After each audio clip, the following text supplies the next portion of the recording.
Your team showed a lot of resiliency to make sure that you won this one in the end. But at the beginning of that fourth quarter, when your offense stalled some, what did you see in that stretch when you weren't able to be as efficient as you had been earlier in the game? I thought it was the end of the third, and it ended up carrying over into the fourth. So we didn't close the quarter well, and then we started the fourth quarter very poorly. And the way they can score the ball, they can make up ground quickly on you. So, we're striving to become a 48-minute team. We got a long way to go, and hopefully we learn from this. Steph Bondi, Daily News. Hey, Tom, how much credit does Taj Gibson deserve for making that stop there? He obviously was an emergency sub after Nerlens fouled out, but he was able to stop Karl on that with 23 seconds left. Yeah, and Karl is very difficult to guard because of all the skills that he has. So he can pull you out on the perimeter, he can shoot the three, he can put it on the floor, and then he's terrific in the post. And so it puts a lot of pressure on you. It requires multiple effort. I thought we did a terrific job on him. He still ends up with 27 points. So, but that's the great value in Taj. And the ultimate teammate. He's always been a terrific defender. He always stays ready, and he does whatever you ask him to do. So initially he wasn't playing at all, but he was great in practice, great with our big guys, always talking to Mitch, always talking to Nerlens, and to all the guys for that matter. So contributing in that way. And then when he was called upon, he was ready to go. And so Nerlens and Taj have done a great job while Mitch has been out. And so we know that you don't replace Mitch individually. We have to do it collectively.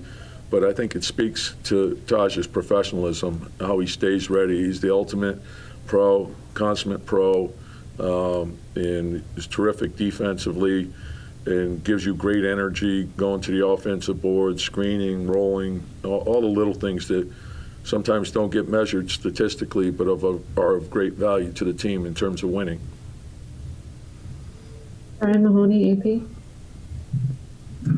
Did you sense in those first couple minutes of the fourth quarter when you kind of lost control of them a little bit that it would be tough to get it back, and ultimately what did it take to do that in the end? Yeah, I think the way they could shoot threes, and we made 3 mistakes in a row that created open threes, and they're terrific. They shoot a lot of threes, and if you give them open looks, they're going to make them.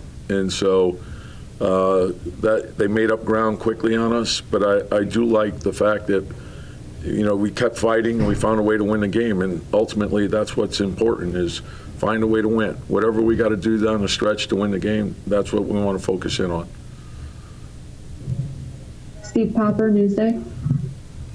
Hey, Tom, talking about that last couple of minutes when you guys did pull it out, what does that show you the last 3 minutes to see Julius, RJ kind of come up calmly, it looked like, with what you guys needed offensively? Yeah, I thought RJ had a terrific game for us all around. Put a lot of pressure on the rim, got downhill, played with a lot of poise for us. And Julius is Julius. He's our engine, and he puts a lot of pressure on our opponents, but he's a very willing passer. He makes the right play. And we were struggling to score. We got into the post a couple times, and he got us good looks inside. So he was very good down the stretch. We had a lull where we missed some wide open shots and we missed some bunnies, but you got to keep fighting, and that's what we did. Mike Workenout, The Athletic. Hey, Tom, you had that challenge, I think, very early on Nerlens Noel's second foul call. I was just wondering your thinking on the balance of valuing him not getting the second foul in that situation versus using the challenge and possibly losing it. Yeah, that was the main thing, is not getting the second foul, and also thinking that I didn't think he fouled him, and also saving the 2 points. And so usually you don't use it that early unless it's in that situation. So I thought I wanted to try to keep him matched up with Karl as much as possible. So it worked out for us.